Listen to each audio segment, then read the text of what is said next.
Kabi-kabilang kilos protesta ang isinagawa ng ilang grupo bilang pagkondena sa anilay katiwalian sa gobyerno.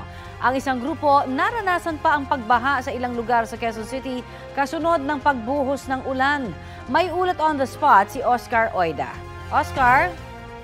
Yes, Connie, kasalukuyan nagsasagawa ng kilos protesta dito sa may E. Rodriguez Avenue sa Quezon City ang mga miyembro ng transport group na piston.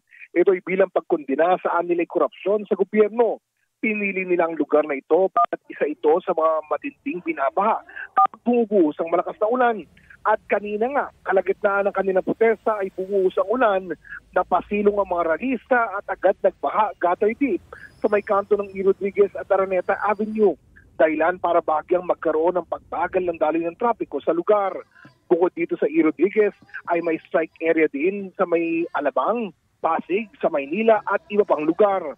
At mamayang alas 10 ng hapon ay mag-merge raw sila sa UST, sa Espanya at mag-marcha patungong Mendiola.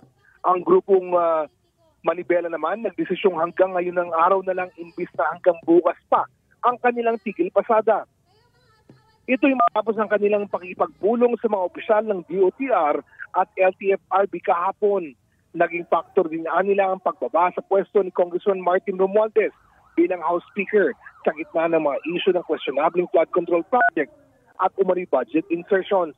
Ayon sa kanilang chairman na si Mar Balbuena, tuloy ang kanilang pakikisa sa mga mangyayaring pagkilos sa September 21. Connie? Maraming salamat, Oscar Oida.